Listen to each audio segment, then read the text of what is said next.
Your job is a blessing. Yeah, you've seen lots of gurus out there telling you to quit your job, right? Before you do, remember the first job of a person that has lost his job is to find another job. Yeah, you heard me right. It can be very traumatizing when you have a mortgage to pay, you need to feed the children, and you need to pay for the car and other household expenses. I've made the video into 3 steps to help you understand how to go from a day job to becoming financially free. And I must warn you not to skip any part of the video so you don't miss the crucial, actionable information you need to help you get to the next level. Let me explain to you how homelessness begins. In most cases, a decent person working a day job due to one reason or the other gets laid off at work, basically lost his job without knowing where the next money to pay his or her bills will come from. They struggle with their payments and sooner or later not able to keep up with the credit card bill, electric bill, gas and water bill, and eventually defaults on their mortgage. After a few months, in most cases 3 months, the bank starts the repossession process, and once the home is repossessed, in most cases they feel empty and worthless and believe they've let the family down, when actually it was not their fault for losing their job in the first instance. They start treating their wife and children in a bad way, and sooner or later the sense of emptiness and worthlessness is actualized. Since they now have nowhere to stay and no one wants to live with them due to their behavior, they end up on the street. Oh, you may say they still have a phone and they should be able to reach out to a friend or family to help them. However, in most cases, people still think they've got it when they're basically losing it and need help. So they switch off their phone and end up losing or selling it, making it extremely difficult for anyone to reach them. And if people can't reach them, then how would that very good childhood friend be able to reach out and help? So looking at life from that angle, and obviously not wanting that to happen to you, God forbid, what you should be doing is mastering your job up to the point that you become very hard to replace. Yeah, I mean very hard to replace.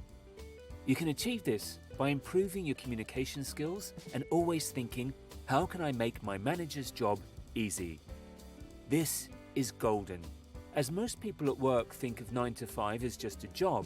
At the end of the day, if I do or don't do anything, I still get paid, which then becomes an attitude that reflects in their behavior.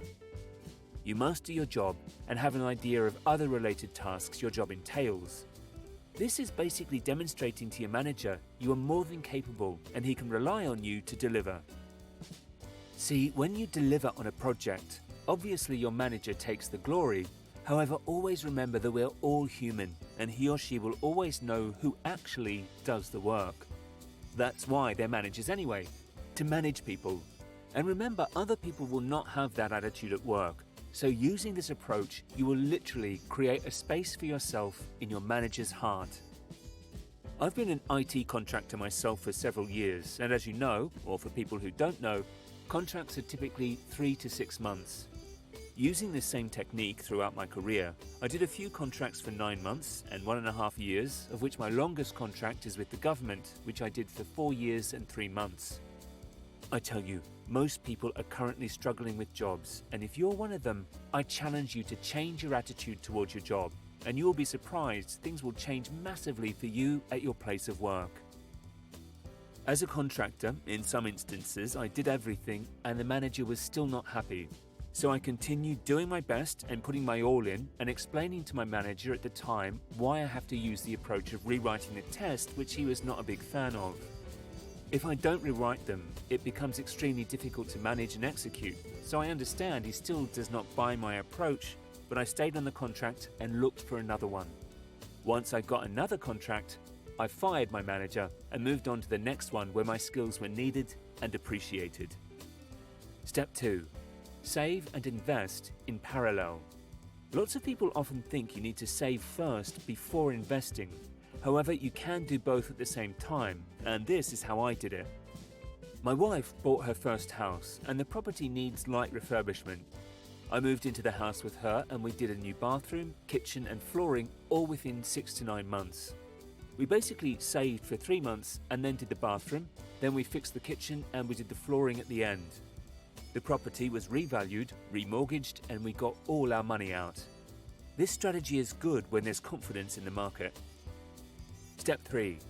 You've now mastered your job up to the point you can do it while sleeping. You've also mastered the act of saving money. You can start saving money to buy your family home, which you should buy with the mind of an investor. Before you buy your property or move home, I'll advise you to check out my video 2023 Recession, How to Get Rich Fast. Remember, I started with a job, and by mastering the job with a change of attitude at work, I was able to buy my first house. Like they say, the rest is history. If you found some value in this video, smash the subscribe button, like button, and turn on the notification bell so you know once I release a new video. And also share it with your friends and family. If you ask questions in the comments section below or make a good comment, I shall reply to you within 24 hours.